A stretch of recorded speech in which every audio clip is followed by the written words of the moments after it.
just like an elite athlete. And everything we talk about, Jeff, which I love, it's a foundation of three things: knowledge, skill, and discipline. And you know what? How you separate? It's not about knowledge. It's about how you develop the right skills and how disciplined are you.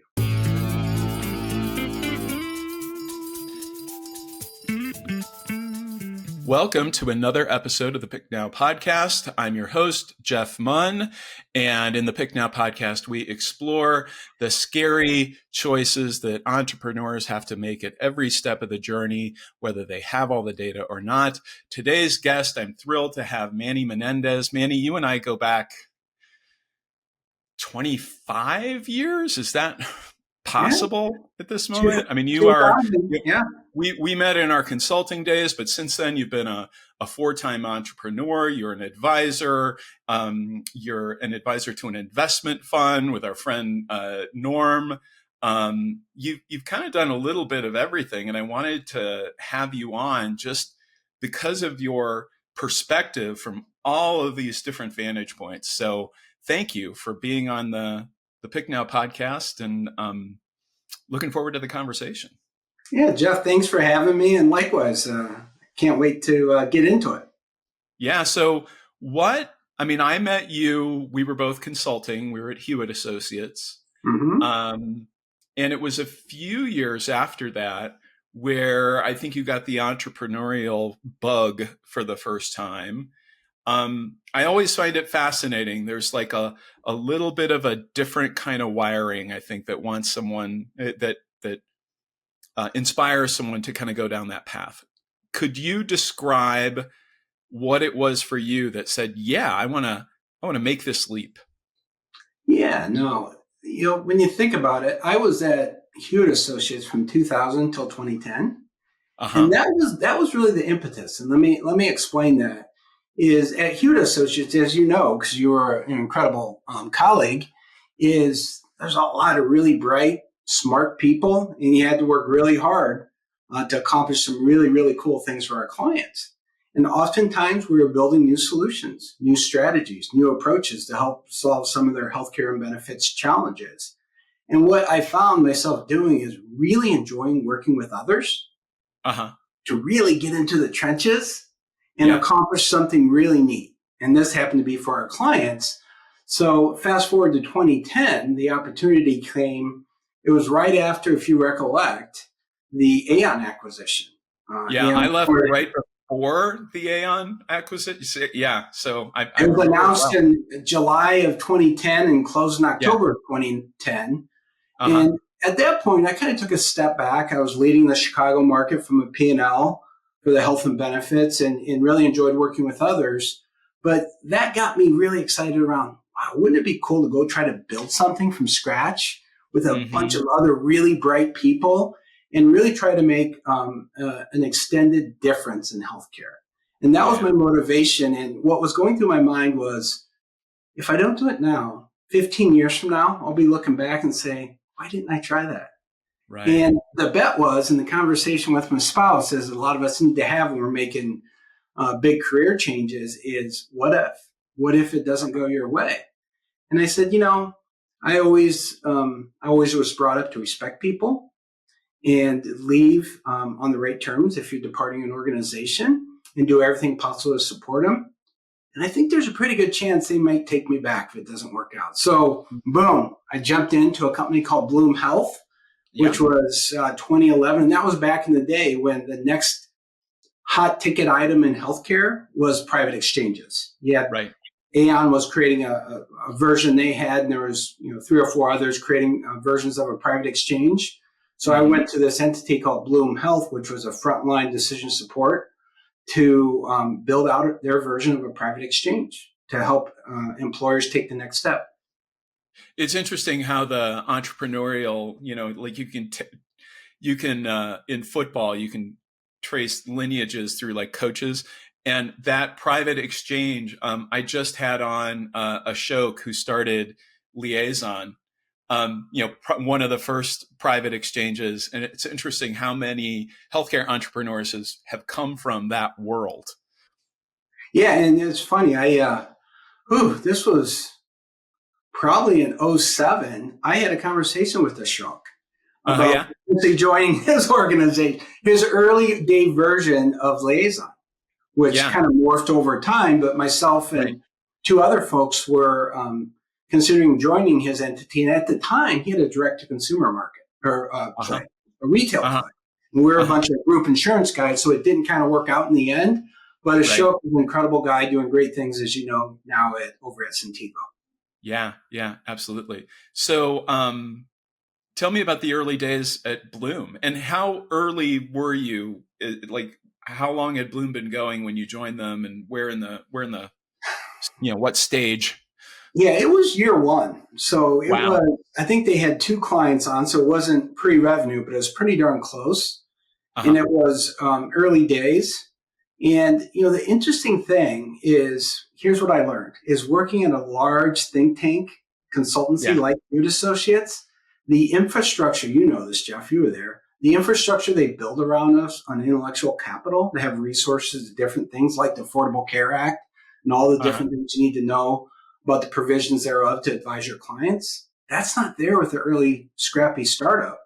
You have to be very resourceful and learn how to make things happen for yourself across all the different fronts, because that infrastructure goes away. But honestly, that's part of the fun, right? Is being scrappy with like-minded people and trying to figure it out as we went. And so it was, I'll never forget, I was sitting in my bedroom. This was back, again, 2011, with work from home was not a thing. But I was sitting in my bedroom and with a little desk in the corner, because we were in a rental about ready to buy our house. And I'm like, what did I just do? Here I am. But then I said, you know what? I owe it to myself to give this 12 months. And boom, we went in and we just got in the market, started having conversations. And for me personally, is having conversations on what could be with other bright individuals in the market always energizes me. And quite frankly, a lot of great ideas come there, because I come from the school of 2 eyes, 2 ears, and 1 mouth. And I learn a heck of a lot more by listening and adapting what I hear to craft a solution that's going to make sense for that given constituent. So I jumped into the market. Yeah, you were early enough in that process where the conversations you were having were actually having an impact on how you were developing the solution.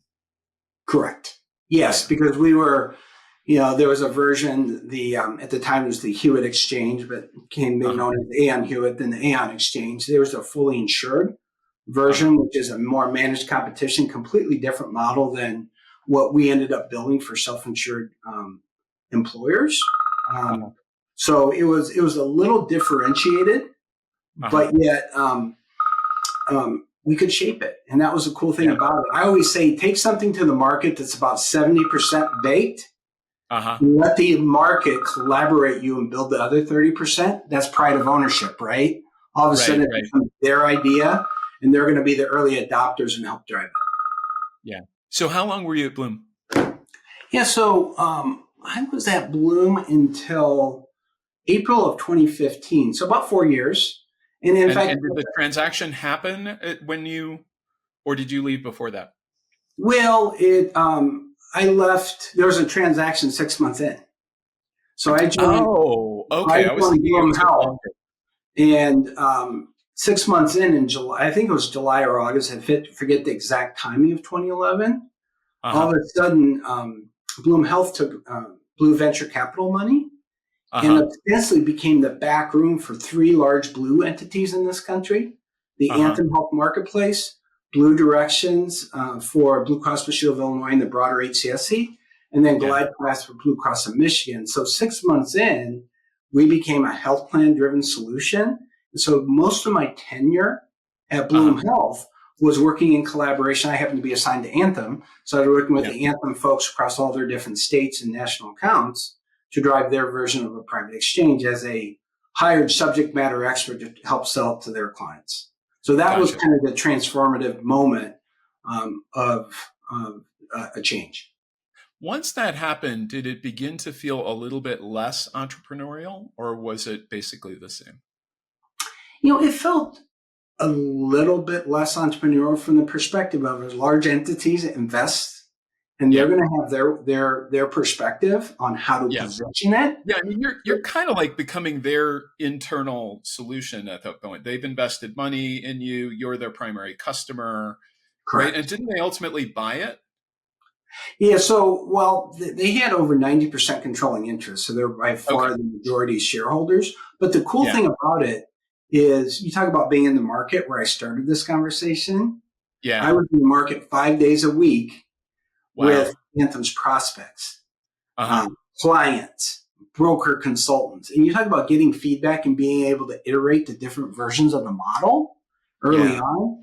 It was pretty cool to really hear that. And when you think about the brokerage advisory community, this entity called Hewitt had this big exchange. They needed to have an answer to it. So they were looking to partner, and we would white label the solution with a lot of different broker agencies. So it became a conversation and a path that I didn't think I would take at Bloom Health, but we started working with a lot of broker consultants for their version of a private exchange powered by Anthem. And probably a little bit different spin on the sales role than you had ever done before. Correct. It truly was. I kind of was able to leverage my background as a strategy consultant, a strategy benefit consultant. It's a strategic play. How does this new vehicle called a private exchange fit into the benefits, the overall total reward strategy?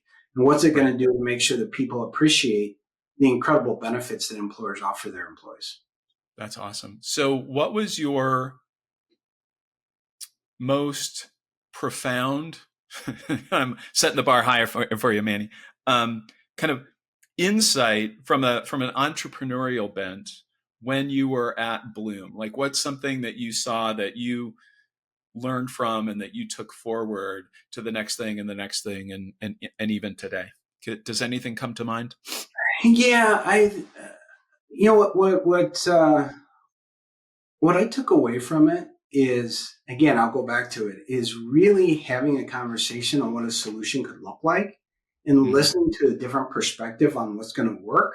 And then the key thing is being able to measure outcomes on the back end, right? Because employers, as you know, are investing a lot of dollars in their benefits, total rewards programs. And what are they getting back from the investment? So being able to measure the impact that's driving via status quo is something that stayed with me. And it's even more pronounced today. Fast forward the clock to end of 2025. If you don't have a demonstrable return on cost of capital, it's going to be very difficult to get an employer to buy into whatever the solution is. Well, and I think there's a lot of skepticism in the market generally around how do you measure what's legit, what's made up, all of that stuff. Because there have been a lot of solutions that promised returns over the years that it turned out, maybe not. Yeah, and the cool thing, about Bloom Health was 15 years ago. The environment that we live in today, with over 10,000 digital health solutions, wasn't present then. Yeah. Most of these services were carved into the major health plans.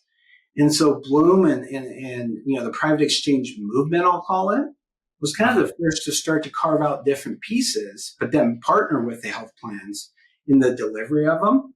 And then over time, as healthcare costs continued to head north, more and more different solutions started coming to market. Now we have the environment we live in today where it's diffusion, right? Employers are looking for different things to carve out to help save a dollar and control the trajectory of their cost trend. Right. So what was the impetus for you leaving Bloom? And what did the next challenge look like for you? Yeah, the impetus for Bloom, I was very passionate. We had built it to a certain scale, right? Because we had three of the largest health plans in the blue world as partners. And as much as I enjoyed it, I kind of missed the broad discussion that a consultant has across all the different categories on represents not only a benefits, but a total reward strategy. So I was kind of at a crossroads and made the decision to actually head back to consulting. And headed up the strategy work for the Central Division for, at the time, an entity by the name of Towers Watson, pre-Willis days. And so I kind of went back to my roots on helping employers solve the broader challenge versus a vertical category. Uh-huh. Yeah, it's interesting, isn't it? How I think we always have this desire to keep learning and keep growing, otherwise we get bored. Yeah. And the way you described it, it was like you were beginning to get bored at Bloom. It just became like routine, right? It's like I want to get my mojo back. Yeah. And so were you able to do that at WTW? Well, TW at the time. I was, because one of the cool things, and I come with a growth mindset, and I define a growth mindset as a lifelong journey of continuous learning, encased in feedback. Yeah. I will never quit learning. I've been in this wonderful industry for over 30 years now. And to this day, I learn every day. I learn something new. And that's what makes it exciting for me, is you're able to learn. And going to Towers Watson was almost very similar to Hewitt. Really bright people trying to solve some even more complex healthcare challenges. Because when I joined Hewitt I joined in 2003, healthcare costs were about $2,300 per employee per year. Fast forward to 2015, and we're talking north of 10,000, and now today it's north of 15. So the problems got more complex as costs continued to escalate. So that was really fun. But then, probably no surprise to you, my entrepreneurial spirit got the best of me, and I stayed at Towers Watson for about 18 months. Excuse me. And you were just there 18 months. Wow. 18 months, and then I had an offer that something I really believed in.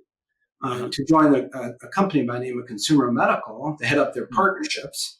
And so I decided to make a go of it. Again, very early stage. I can share more on that if you like. But like-minded people to build something really differentiated in the healthcare sector. Yeah. So tell me more about that. Tell me more about like the whole thing. Like who approached you? What was the vision? What was it about that appealed to you? I mean, I think back on our consulting days, and we always used to joke, and I don't think these things exist anymore, Manny, but there were like binders that were sitting on the shelves of our clients, and we'd always joke about, that's my binder, and that's, and the thing was, you'd go through all this work to do the binder, and then you'd put it on the shelf, and sometimes that would be it. So there wasn't that satisfaction of like, oh, I built something, I sustained something. I'm part of this thing that's bigger than me. Yeah. And so I have to think that's part of it, but tell me more. Yeah, part of it, a big part of my interest, again, it's not going to surprise you, is the people. Yeah. For me, it's all about the people. And industry-long friend and collaborator, Kevin Kiekefer, who we were together at Bloom Health as well, he approached me and said, hey, I need someone to run our channel partnerships. Our big strategy is going to be creating partnership with health plans. I want you to meet David Hines, who is the CEO founder of Consumer Medical and who had been at it 17 years. And a really, really unique story. 17 years in, he has 7 million top line ARR, which is next to nothing. And the reason why was he sold he sold 3 Fortune 250 clients in a year. And he closed out sales for 15 months because he wanted to make sure he could deliver on all the promises. So that was the mindset. Again, very non-traditional. I come more from the mindset as you never stop selling, but it just spoke volumes to the company he built, which started as a cancer company, for second medical opinion, and then broadened to all diagnostic categories, what we call decision treatment support and second medical opinion. Think about an individual when they hear the word that they have cancer or some other complex disease. Yeah, they're working with a specialist, but they're going to want to learn as much as possible about their different treatment modalities and get as many opinions as possible. And that was really the business that Consumer Medical is that second medical opinion, which was starting to take off in the industry. A lot of able competitors, and the whole category grew by leaps and bounds from 2015 to about 2019. And they were early in that space? Yeah. Well, again, David had been at it 17 years and never really had a professional sales, business development, commercial team. And so he made a decision. David in front of me, like what made it, what made him say, hey, maybe after 17 years, I ought to get someone like Kevin to come in? Yeah. So he had an advisor he actually met at a conference that ended up being chairman of his board, probably one of the smartest guys I know in healthcare. And Bill sat down with David and said, David, you're sitting on a gold mine. Your own words, David, you want to help 1 million people and keep going. On your current trajectory, you have 7 million top line. You're helping a lot of people. You're not going to get to 1 million members. What you need to do to take this to the next level on your mission to help as many people as possible with all these complex disease is expand the team and come in with a commercial team that knows the industries, knows how to position this with the buy side, right? The employer buyer, the health plan, and the advisory community. And they could run at this. And so Bill convinced David. David hired Kevin, who was the first commercial hire. I came about a year later, and then we built out a team of all industry veterans. Most of us had 20 plus years experience, and we were like-minded to build this company to really help people with the most difficult healthcare decisions, sometimes life or death, quite candidly. And the cool thing about that journey is, again, as I stated, 17 years, we started at, it was at 7 million ARR. We exited in 2021 with a sale north of $50 million ARR. Wow, in 4 years. Yeah. And again, a big part of that was building out that commercial function to create that national reach with all the key stakeholders that I mentioned in the advisory community, buy side, et cetera. To what extent do you think part of that, I mean, the structure stuff is important, and obviously there are a lot of activities that need to happen. But it seems like it starts with David changing his belief about what the company could be. How much do you think that belief and he brought in a team of also believers, right? How much do you think, how important is that belief, that place to come from? It's like, oh yeah, we're going to grow this thing and I'm committed to that.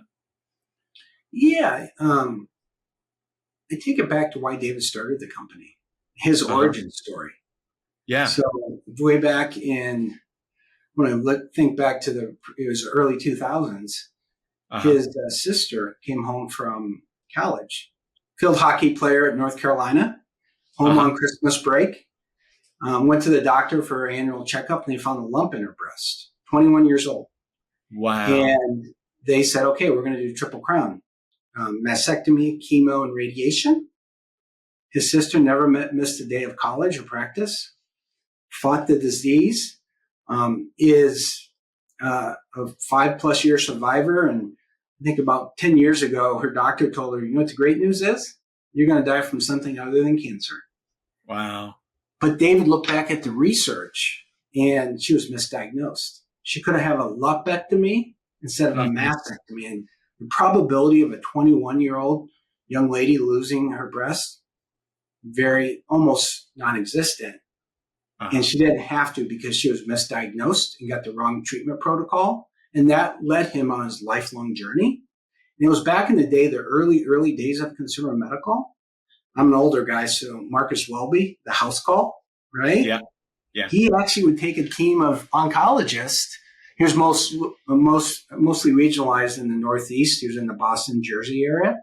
He would literally go to people's kitchen table and deliver the second opinion results with the experts.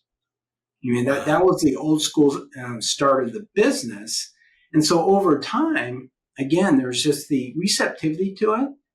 It was incredible because it was a business. It was a business. One more quick thing. It was a business where David every week would get 10, 20, 30 thank you notes. Yeah. Handwritten thank you notes thanking us or thanking Consumer Medical for helping them with the most difficult decision in our life. There's not many benefits where you get thank you notes for the great work. And that, I think, was the impetus to say, I need to continue to scale this and help more and more people because I've proven the product market fit is definitely there. And I've scaled it to a certain extent. Now I want to go after that goal of helping over 1 million people. Well, and talk about, I mean, there's so many layers to this story. One that really strikes me is David's commitment this is about relieving suffering, right? It's about, hey, my daughter went through something that was way more intense and way more painful than she really needed to go through. And there were consequences of that. And yes, she's going to live and she's going to have a great life, but it could have been different. And just that commitment to that relief of suffering. And the other aspect of it is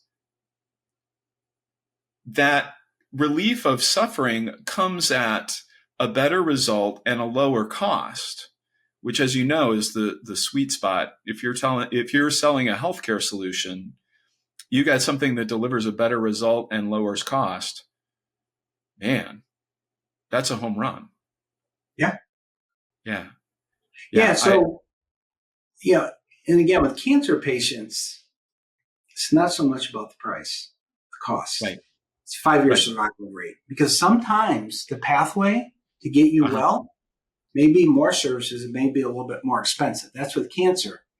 But then with another program that David developed called the Surgery Decision Support Program, which is preference-sensitive procedures that have alternatives: back, knee, hip, hysterectomy, and bariatric. Yeah. That significant savings, because again, you're talking to a back surgeon. What are they going to tell you? To alleviate that pain in your back. Let's cut. That's how they get paid. Yeah. But back surgery works less than half the time. Yeah. And alternative treatment modalities have proven to be quite effective. And that's where you get some significant savings. So it is somewhat condition specific. Right. But we always used to say when we saw cancer ROIs in the market, we'd always be a little bit skeptical, because we'd always say you can't put a dollar value on a human life. Right, exactly. Yeah, that back, the back data that you mentioned, it brings back some memories for me. I spent 2 years at Health Dialogue back in the day. Yeah. And a lot of it was that same kind of, decision support, availability to talk to someone, availability to talk to someone who's disinterested, right? You're not having the conversation with the surgeon who's going to make money from cutting you open. Yep. Yeah, absolutely. So you go down the consumer medical path. At what point, you said it was about 4 years in that the actual transaction happened. At what point are you starting to think about, hey, we might have something we can sell here? Yeah, I think early on, my focus was 100% on building out the health plan channel community. And this was before, if you sit here today, every supplier is trying to get partnerships with health plans, because it represents a leveraged distribution model. But this was, again, back in 2011. Was before there was all these different partnerships from different, at the time they were called point solutions, now digital health. So at that time, there wasn't a lot of them. And I'll never forget, I had some great relationships with some of the leaders over at HCSC, which is the parent company of Blue Cross of Illinois, Texas, and 3 other states. Right. And,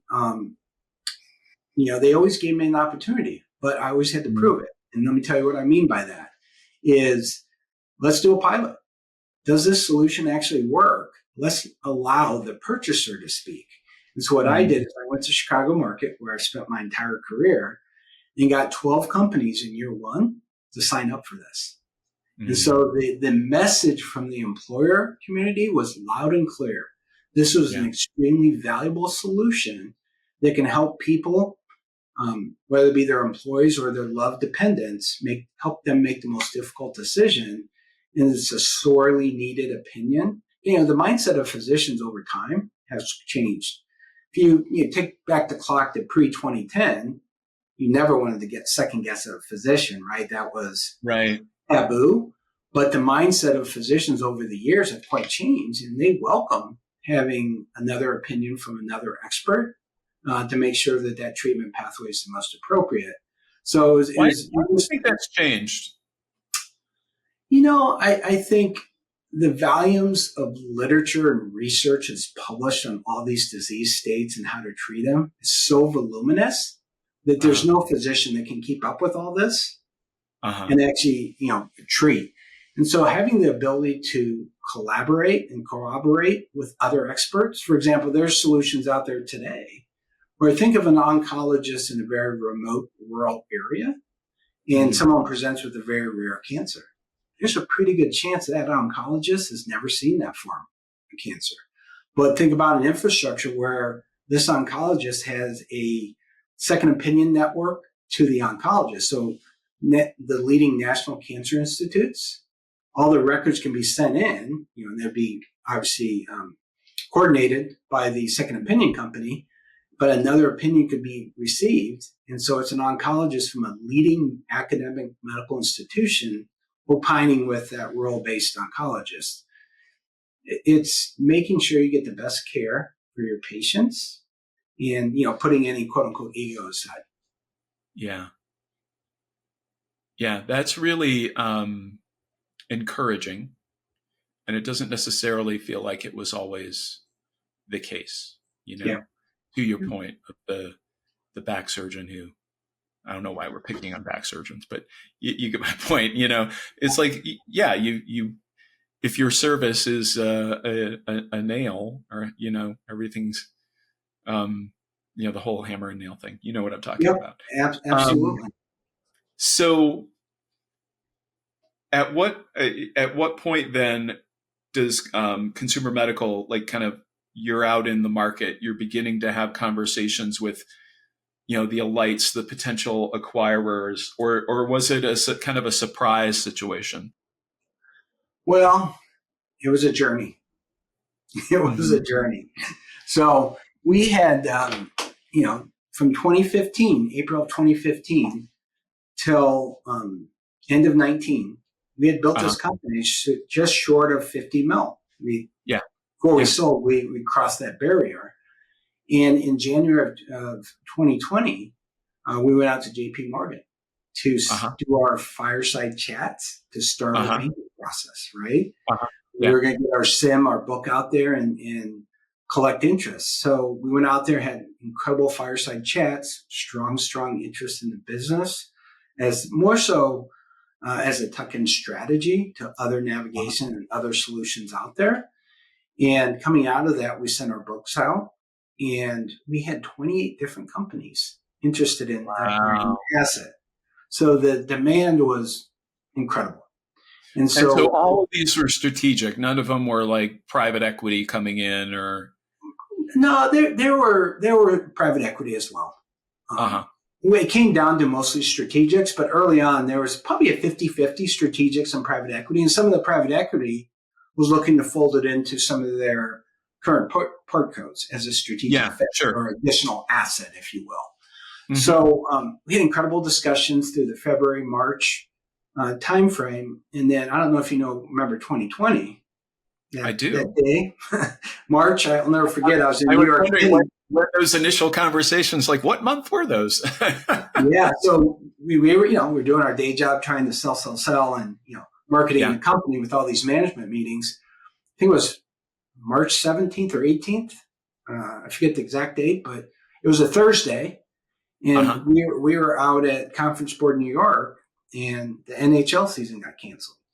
Broadway closed, and we're like, I remember it was a Friday the 13th when it feels like that was the day that like everything shut down. Yeah. So long story short, through our process, we had narrowed it down to the top 8 from the 28, and everything was going great until that day hit. And then our bid day, whereas the final binding offers was April 11th.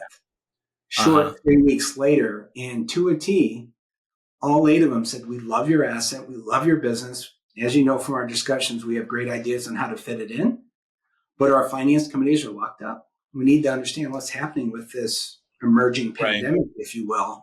So we want to stay in contact, but we can't put a offer on the table now." So boom, process was over. We went heads down into doing one thing and one thing only. And I was chief revenue officer. Our one thing was taking care of our clients. We weren't trying to sell anything because it was a time of need for our clients. And so we were adapting, being there for them and trying to support them in every way possible for basically the balance of 2020. And just to be a really good partner, because again, you'd have to be somewhat tone deaf on what was going on out there if you tried to call up anyone and sell anything. Right. Well, yeah. I mean, I guess it would depend on what for example, remote primary care, like virtual primary care and anything virtual, right? Kind of took off during that time period. But your service is relying on in-person care, a lot of it discretionary because you have the time to like think about, okay, should it be this or this? And a lot of that just went away. Yeah. Well, do you want to know how the story ends? I do. Thought you might. So January of the following year, 21, we got unsolicited, because we said, hey, we're got to let this shake out and then figure out what's the right timing to get back to market. And we were planning on getting out later in 21. And we got an unsolicited call from one of the entities that wanted to buy us. And they put an offer on the business that was double what the offers were projected to come in April of 2020. Why? Because part of the landscape, what had happened was all the competitive landscape had been gobbled up. Right? Advanced Medical, Best Doctors was acquired by the Teladoc umbrella. Second MD was acquired by Accolade. So the market, second opinion market, as we knew it at that point in time, there weren't many actors left. And so the asset that ended up, the entity that ended up buying the asset, Alight, was like, we really need this clinical asset for our navigation business that we've built on the foundation of Compass, another asset they acquired out of Dallas, Texas. And so we need to proceed with purpose. We want to avert another process. And so they 2x'd it, and we ended up getting nearly a 7x multiple on the top line. When we were probably going to get about a 3.5 in 2020. So I'm a big believer in fate. That was meant to happen. And fate, timing, that stuff. Yeah. I mean, I've had other entrepreneurs on this podcast where for whatever reason, either they said no or something fell through, that they started out with like one offer that was, like a decent offer. And then something happened, a relatively short period of time passed, and they got an offer that was multiples of the first offer. So another example of that. So wait, be patient, trust the universe. Things are going to work out, all those things. Right. And I am sure that when it initially happened and, that first April date fell through, you're like, oh my God, what's going to happen? I mean, we were all, even if we weren't trying to sell a company in April of 2020, we were all thinking that. We were in retention mode. And the coolest thing, two cool stories I want to convey, and then we can switch topics if you like. But I think these are two really cool stories. David Hines was an entrepreneur for 23 years. He stuck with it. So the intestinal fortitude and the grit, he had to remortgage his house at one point along that journey. So it was really, really cool to see him cash a check, a really big check, for his lifelong efforts, and a passion project because of what happened to his sister. But then the other really cool story that really speaks volumes to both David and then Bill, the chairman of the board's DNA, is after the public announcement that we were being acquired by Alight Solutions, we had one final, we call them all hands meetings, where we probably had, Jeff, 125 FTEs at the company, give or take. And so think of a Zoom room with 125 people on it. And I don't know the exact numbers, but maybe 8 to 10 of us were equity stakeholders in the business. So by definition, most people were not. And so David gets on and he said, we're instituting a new program effective immediately. For every year that you've been part of consumer medical, you get a one-time spot bonus of $10,000. And so he called out different people and, Sally, you've been here 2 months. That's $10,000. And he just went through it. And as people started realizing what he was doing, there were tears. And we were changing people's lives. And one of the assistants had been there 23 years. Wow, the whole time. $230,000. And this was life-changing, but it was David's way to set aside part of the proceeds, him and Bill, because they equally shared in a very large number to make sure that each and every individual within the company participated in the goodness of the business being acquired by another entity. So to this day, that's my coolest business story, because it just showed gratitude to an extent that I've never seen before in my career. I love that. I mean, that is so inspiring. I hope that every founder who watches this podcast thinks about that. Like, how do you show appreciation for these people who, they've given their lives not for equity, but because they believe in the business and they've enjoyed working for you and they've enjoyed working on what you're trying to create in the world. And then to get that additional bonus as a thank you. Oh, that's amazing. Yeah. And I think the combined number out of their pockets was something like $7 million. Yeah. To run this program. But to me, again, it's one of the highlights of my career to see that happen and to see the reaction of people. It was priceless. Yeah. Now, you stuck around when the deal closed to kind of work on integration at Alight too. And I know you get mixed reports of what it's like to be acquired by a large organization and then become an employee of that large organization. What was your experience? Because you'd already come from a world where it wasn't like working for a large organization. It was a new thing to you. You'd done that before. Yeah. And when you think about Alight, it was full circle for me. Because as you know, Jeff, Alight was, Aon acquired Hewitt, and part of it was Total Benefit Administration's TBA. Right. And that, I think Aon kept that for 3 or 4 years and then spun it off with Blackstone and other private money and came up with this name called Alight. So when I walked into those doors, I was like, it was like coming home for me, because a lot of my former Hewitt colleagues had gone, obviously gone with the Aon transaction, but then left over to the Alight side when that was sold off to Blackstone and the other individual. And so it was really, really cool to walk in the door and see people like Laura Dunn, Ryan Black, people that I'd been in the trenches with in the early 2000s. They're at Alight. So that was really rewarding. But to your question, the culture was different. And think about this entity called Consumer Medical. Small, we call them medical allies, because we believe that everyone needs an ally when they're in a tough medical situation. And the way we gave back to the communities we served, I'm sure you've probably seen the Willy Wonka movie. We would get a gold ticket with the free use of our service. So if there's anyone, there's a friend of yours or family member, anyone that needs support, they're not enrolled in our program, our give back to the community is give that individual free use, unlimited use of our service for the duration of their disease. Wow. And so, again, it was very much, we're here, we have each other's back, as we like to say, right? We're really there. And so that was just a unique culture that, man, everyone was rowing in the same direction. We're all on the same team, and that was powerful. Now you go to Alight, much, much larger, $3 billion plus top line, whatever the number was. And there's a lot of different segments, as you know, within the business.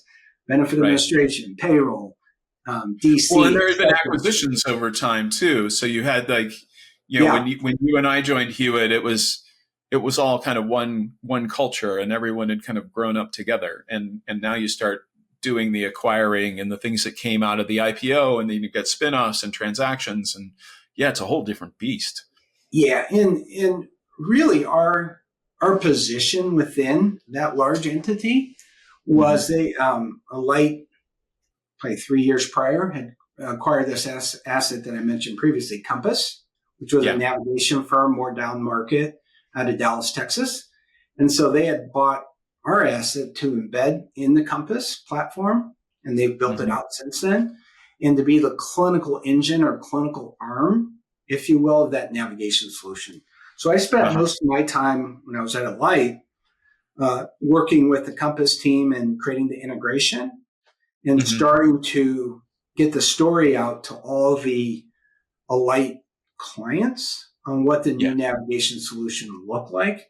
And the reason that Alight went down this path was, you have to think about the market environment at the time. There's entities like Grand Rounds, Accolade, Quantum Health. They all had a clinical component to their navigation. And so the continuous feedback for the Alight team was, we love what you've built, but you need to bring a clinical domain to this to be able to guide the individuals. Because at the end of the day, we are talking healthcare.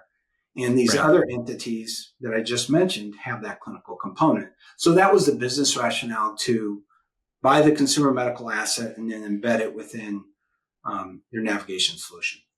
Okay.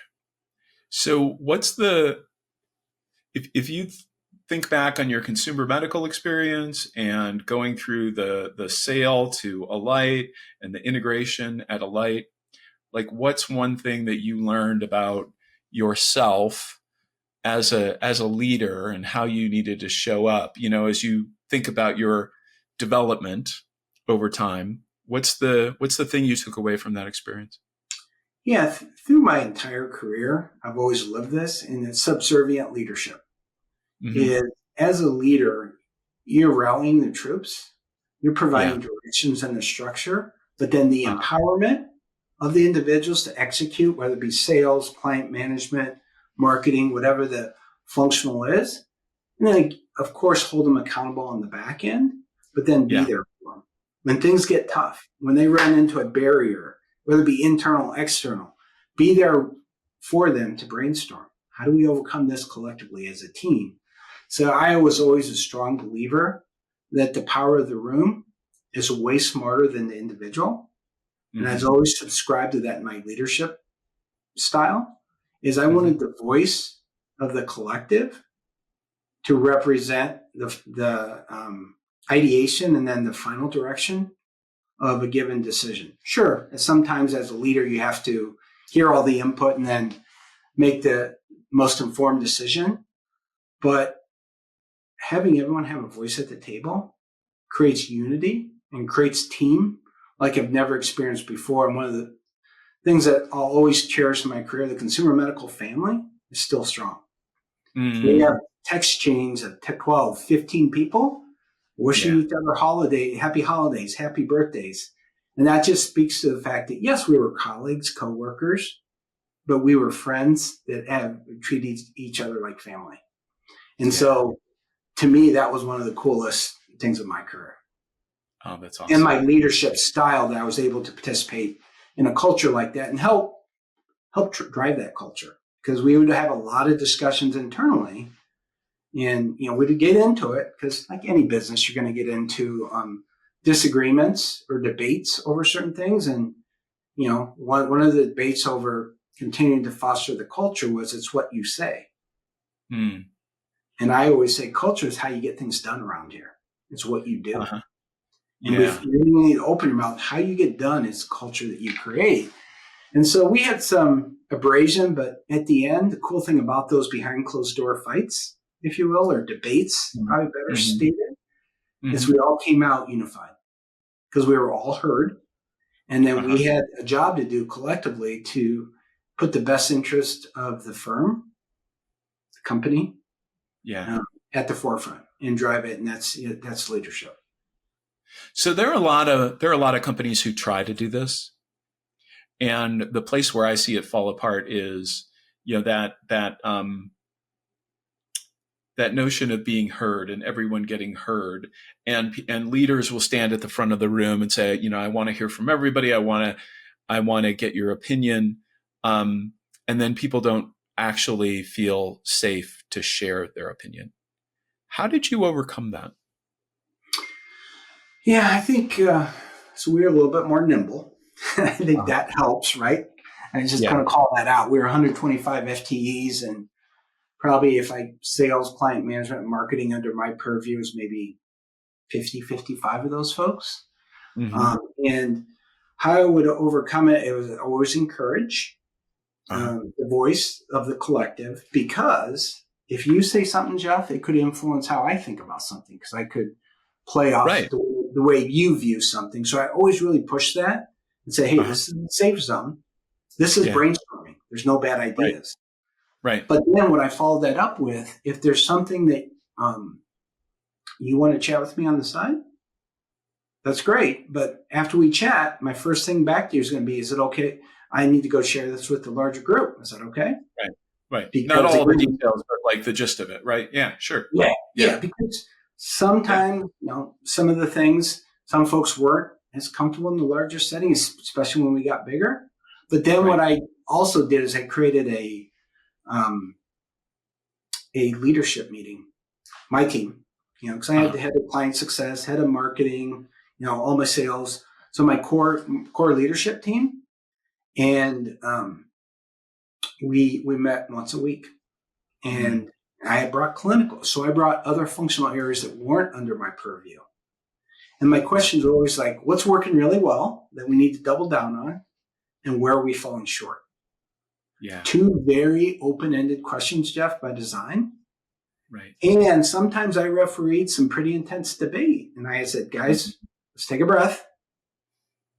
Remember, none of this is ever personal. This is always about doing the right thing for the business. And as soon as it started getting personal, I'd stop the meeting and reminded of it, bring the temperature back down, because when you have a lot of bright, passionate people, you're going to have a lot of strong perspectives, opinions, right? And that's a great thing, because I strong believer as a leader, the more strong opinions you have around you, the better you're going to be, and the greatest chance of success the business is going to have, because it's not just a few folks, it's the collective that's participating in that direction. Well, and no one knows all of the facts. No one has the full picture, right? And the more that you can, based on the evidence you have, you can hold a very strong opinion. But if you're also willing to be convinced to change, that's a really powerful combination. I can have a strong opinion and in the face of new evidence, be 100% willing to change that opinion. And not everybody does that. And it's really hard to build a culture where you do that. Yeah. No, I love the fact that you brought up opinion and point of view. It's basically what I just heard. I work for this other entity that we skill business development and client management folks, one of my current entities. And we say opinion is nothing more than my lifelong experience, Jeff. And you and I can debate it all day long, any opinion I give you. But when I give you a point of view, it's based on research and evidence. That's held to a much higher standard. So at times we had a lot of opinions, but then we had a lot of research and evidence that would bring into the fold as well. And that's powerful. Well, and even to your point of view, you're never going to have all the information. And one of the things we talk about on this podcast is you got to decide anyway. You got to move forward. And I think, having been at Hewitt for as long as I was, and you were there for a while, it was a very consensus-driven organization. And I think one of the challenges with consensus-driven organizations is actually reaching consensus. Yeah. And so how did you come to agreement and decide, okay, we're taking action and we're doing it within a workable time frame, not dragging stuff on for years, which in the startup world is, death. Yeah. So oftentimes, in a smaller entity, there's competing projects, I'll call them. Yeah, or sure. Initiatives that you need to get done. You have technology over here, you have clinical ops over here, you have operation, you have all these different things. And we only have so much dry capital to invest in the business. So the way I would develop consensus internally, what are our top 3? We have a list of 12 things. What are the 3 must-haves and why? And everyone kind of weighed in, and then ultimately, typically, we would able to come to consensus just having the conversation in the room. But if not, we'd say, okay, put your top 3 down and send them to me. Yeah. Right? Send them in. Let's kind of see. And you got input, and you agreed that you would be behind whatever choice we make, even if it's not your choice. Correct.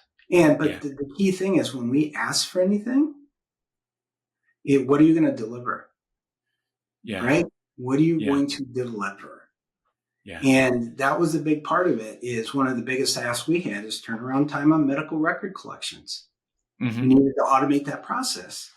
And we said that the quicker that we can address this issue by investing in that process, which was very labor intensive, manual by nature, the more that we're going to be able to bring in more business, because that's a key component right now with remote expert opinions. Just a simple example. So we prioritize these, but here's our ask, and here's what you're going to get on the back end if you're able to deliver it to the sales client management team. Mm-hmm. So now, how long did you last at Alight? So I was at Alight for, it was about 6 months through April of 22. Okay. I kind of went through the transitional period, and then you're going to be surprised with this, but my entrepreneurial spirit got the best of me. And what? Oh my gosh. 5/1 of 22. I took the next step in my entrepreneurial journey. Yeah. And so what was that? So that was creating an LLC with another gentleman and just doing a lot of advisory work, fractional business development, partnership work. I mentioned one company that it's a blast being on stage. It's a company called Sales Engine. Craig Wortman's the CEO, founder, lifelong seller, professor at Booth for 10 years. Now he's been up at Kellogg, created the Kellogg Sales Institute, just a wonderful human being. And he's created this approach called master classes, which codified 24 skills that every elite seller needs to have. And so that's one of the things I'm doing under my LLC. I'm a partner in the Sales Engine, and I get to go around this country and speak to different organizations on, keynotes, workshops, what have you, on different skills you must have to become elite at anything. Just like an elite athlete, everything we talk about, Jeff, which I love, it's a foundation of three things: knowledge, skill, and discipline. And you know what? How you separate? It's not about knowledge. It's about how you develop the right skills and how disciplined are you. Right. Elite athletes are the most disciplined human beings I've ever met because they have to be.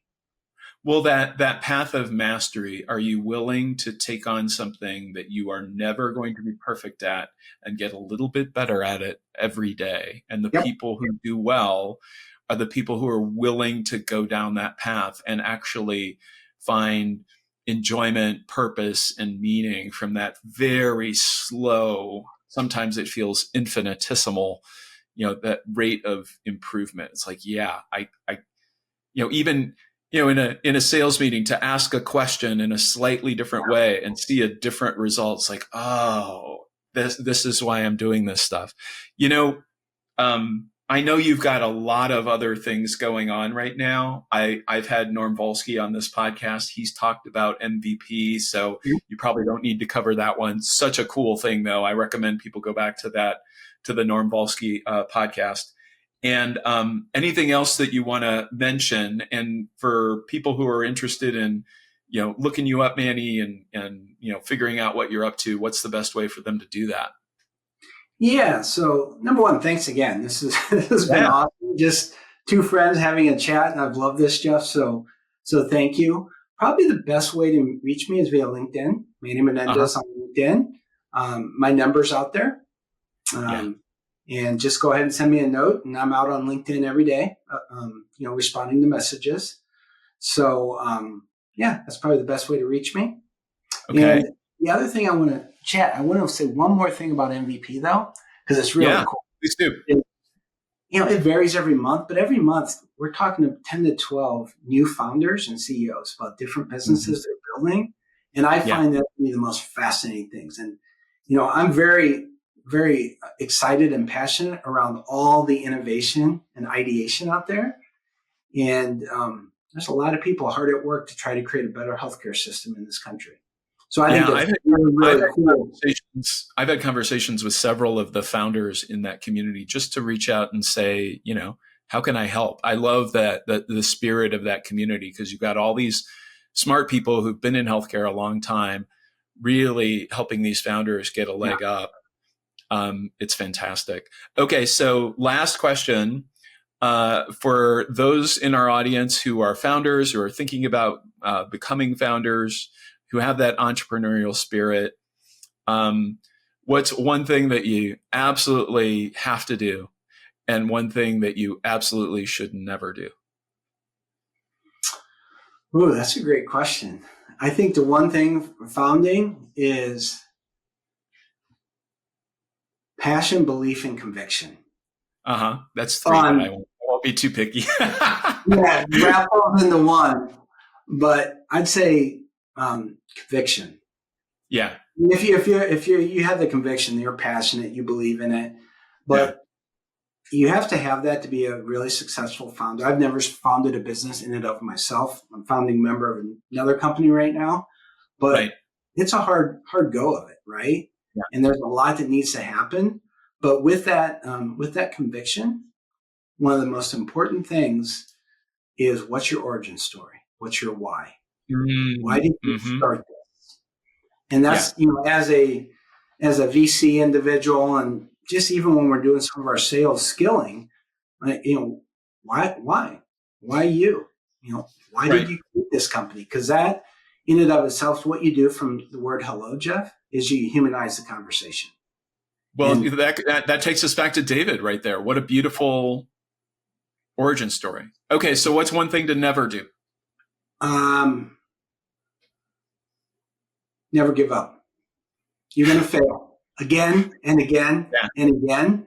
But having the intestinal fortitude to keep going forward. Yeah. Because, again, I bet you, I'd love to hear from all your founders that you've chatted with, which I know is hundreds of them over the years. But how many of them got to that crossroads like, wow, this is really, really tough. But they stayed the course. They had the conviction. And it takes a lot of intestinal fortitude to move forward.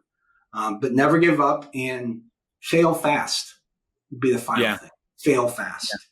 Right? Yeah. And that's fail fast with an idea to pivot the business, with an individual that came in maybe from corporate that doesn't fit into the DNA of an early stage company. Yeah. You fire fast is a good.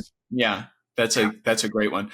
I love all of that, and nearly every founder that I've talked to who's had any level of success and has kind of come out from that level of success, they've had one or more what I'll call lose the company moments, where if this doesn't happen in the next 2 or 3 weeks, we're done.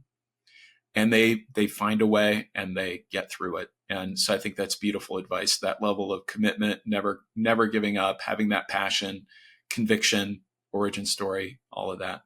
Yeah. Manny, thank you. Great conversation. Hopefully all of you founders out there found as much value from this conversation as I did. This is Jeff Munn for the Pick Now podcast, signing off for now. We'll see you next time. Take care.